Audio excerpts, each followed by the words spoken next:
Oke teman-teman, kali ini saya tidak membahas mitos, tapi fakta.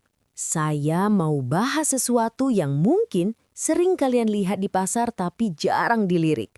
Atau mungkin sama sekali tidak tahu. Temu ireng atau temu hitam. Iya, yang rimpangnya berwarna gelap dan kalau dicicipi rasanya pahit banget.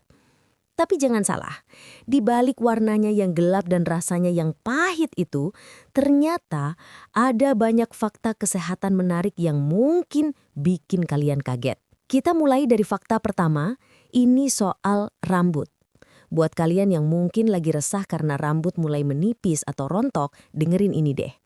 Ada penelitian yang bilang kalau ekstrak dari temu ireng ini, kalau kita oleskan ke kulit kepala, ternyata bisa membantu merangsang pertumbuhan rambut loh. Khususnya buat kondisi kebotakan yang disebut alopecia androgenetik. Nah, uniknya di sini. Di satu sisi, dia bisa numbuhin rambut di kepala. Tapi di sisi lain, penelitian lain justru menemukan kalau lotion yang ada kandungan temu irengnya malah bisa menghambat tumbuhnya bulu ketiak. Sekaligus bisa bantu mencerahkan kulit ketiak juga.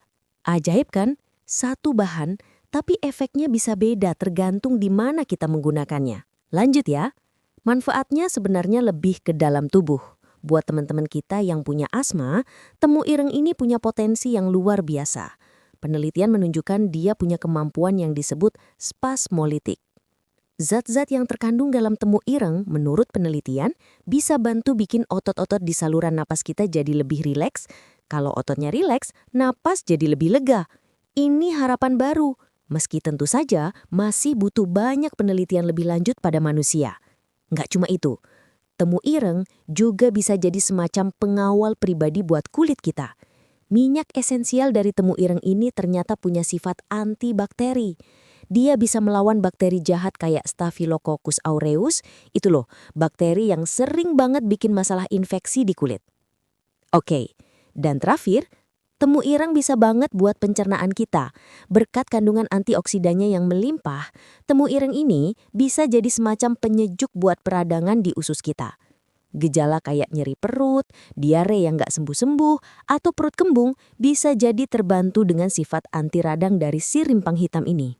Nah, setelah dengar semua fakta keren ini, penting banget buat kita ingat satu hal. Sebagian besar penelitian ini masih dalam tahap awal dan banyak yang baru diuji coba. Jadi jangan langsung anggap ini sebagai obat tunggal buat semua penyakit ya. Anggap ini sebagai wawasan baru betapa kayanya alam kita. Kalau kalian tertarik untuk mencoba, langkah paling bijak adalah ngobrol dan konsultasi dulu dengan dokter kalian. Oke? Jadi, gimana menurut kalian? Ternyata si hitam yang pahit ini menyimpan banyak kebaikan kan? Semoga wawasan kita semua jadi bertambah hari ini ya. Terima kasih banyak sudah menonton sampai akhir. Dukungan kalian sangat berarti bagi saya. Jadi jangan lupa untuk subscribe channel Zona Kebenaran dan follow juga akun TikTok Zona Kebenaran. Agar kita bisa terus membongkar fakta-fakta menarik lainnya. Kalau kalian suka dengan video ini, kami akan sangat senang jika kalian memberikan like. Dan yang terpenting, jika kalian punya informasi atau wawasan baru yang ingin ditambahkan seputar topik ini, jangan ragu untuk menuliskannya di kolom komentar di bawah. Yuk, kita diskusi dan saling berbagi ilmu. Sampai jumpa di video berikutnya.